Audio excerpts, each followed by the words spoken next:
Okay, Proven Affiliates, we're getting into our January workout, our Tuesday workout, January 23rd, 2024. This one, right?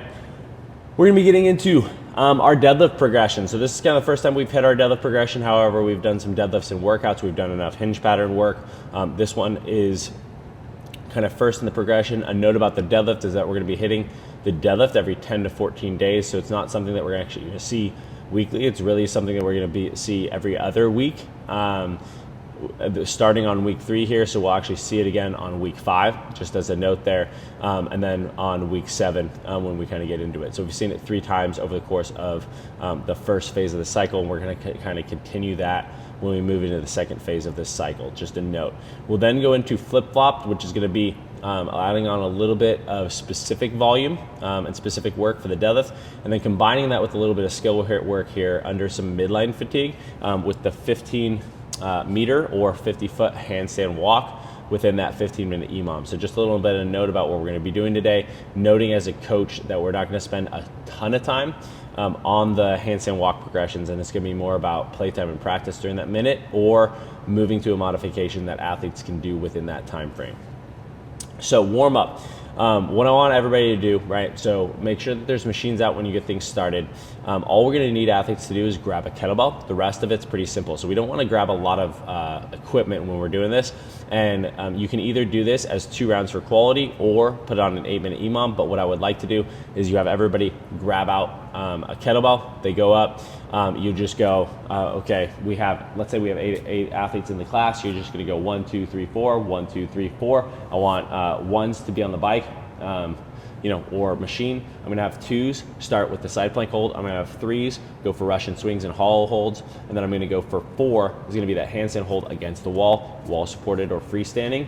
And we're going to be going in 30 seconds. So everybody go to your stations. Okay, 3, 2, 1, go. Machine choice. You tell everybody side plank hold, what they want to do. You're down there. Russian swings, very nice and simple. We're just thinking about hinge pattern, right? Just opening up those hamstrings, lower back, glutes going, and then handstand hold for those that have the freestanding. I would kick up, right? Try and hold for in that range of about 30 seconds if I can. Otherwise, I'm going to kick up against the wall and work into a handstand hold that way. So just some notes about the kind of style and how we're going to do the warm up. And what's nice is it keeps everybody on a time frame. Now, you're going to come up to the deadlift. A big focus on deadlift is going to be about pushing the hips back, sinking down. So I'm going to teach the deadlift today from the top down. We've already done some Russian swings, so you've got that hinge pattern. So I'm going to have everybody grab a barbell up. You're going to pull it up to the hips, thumb width away for the pockets. Good position here for grip. I'm going to go overhand grip for the get-go on this one. You can have athletes switch grip, but I would rather see athletes work on their grip, right, as they go. You're going to have them push hips back, press the knees out, right? Now, go to the knee, go past the knee. So now I'm really pushing the knees back. This should be where I feel my hamstrings. Sink, stand, back down, sink, stand, back down, sink, stand. And I'm just gonna move through 10 reps, have everybody grab out some weight that brings them off the floor. So now they're in the traditional deadlift position. We're gonna focus on that barbell coming up. Barbells over the knots of their shoelaces. Tabletop position, push the ground away, hinge back and down, tap and go. And I'm just gonna work for some reps, have them add a little bit more load. Let's see 5 more reps. You're gonna walk around, you're gonna cue, transition, right? This is a nice easy flow where we're warming up athletes and we're not just having to talk their ears off over what we wanna see from the progression. Tell them the quick simples. I don't need to tell them why of every single movement pattern that we're seeing. What I wanna see is flat back, hips and shoulders rise at the same time, tap and go. Okay, cool, I've worked everybody through that. That's a really good way to go. And then everybody get up to 75% on the bar, and we're gonna start. And the way this works out is you're gonna have a 6-minute clock. Athletes will do 5 reps at 75%, then add a little bit more weight, 77% for 3 reps, add a little bit of weight, 1 good rep, whatever time is left in that 6 minutes. You will then go to now 77%, so it's really just taking the weight off that you had from the 80% from the previous set of 3, and you're gonna be starting now for 5 reps at that new weight, and you're just gonna do that on each subsequent set, right? So just a little note about how to tackle that one. Well, then you're gonna go into flip-flops. So this one is where we get into V-ups, Big focus on V-ups is going to be hands touch behind their head, right?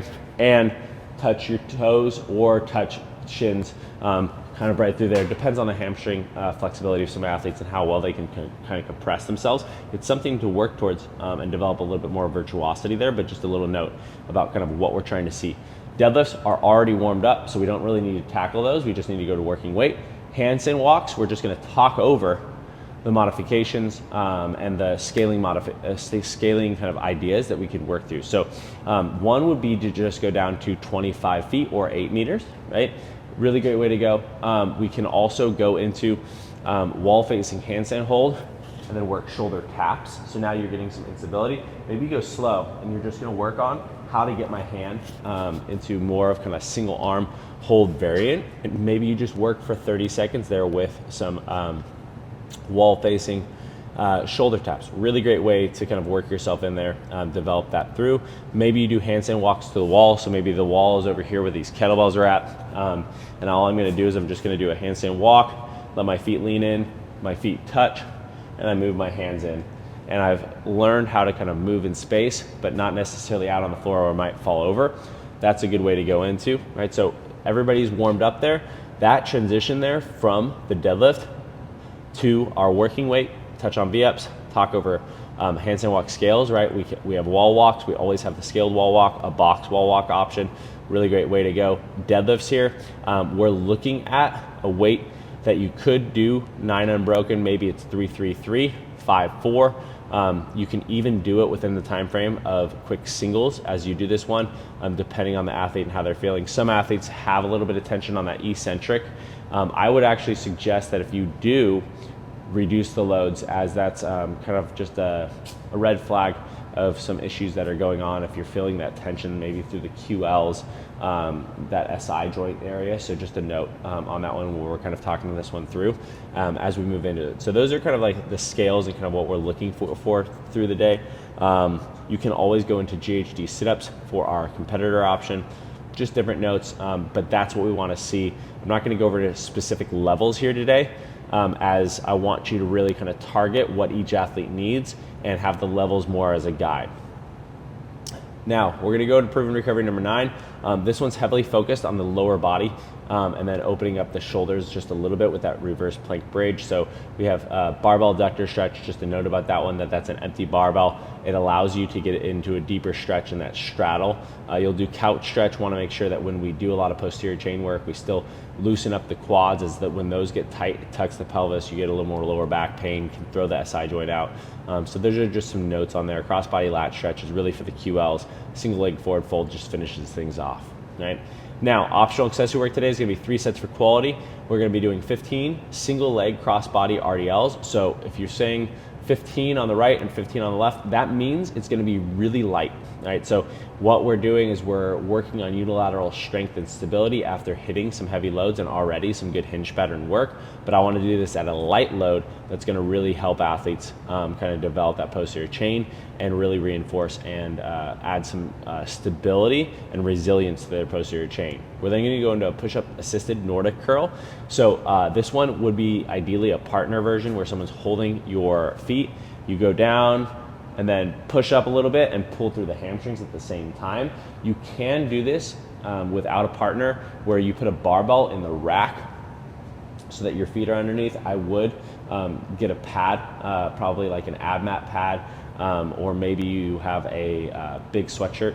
You put that under the legs right there, and then one under the knees, and then you can sink over and work your way through it that way. And then we're gonna go into 25 banded good mornings, just really kind of reinforcing and adding some extra volume. This is how we build resiliency in our lower back and spine. Okay, that's our Tuesday. I'll see you in there on Wednesday.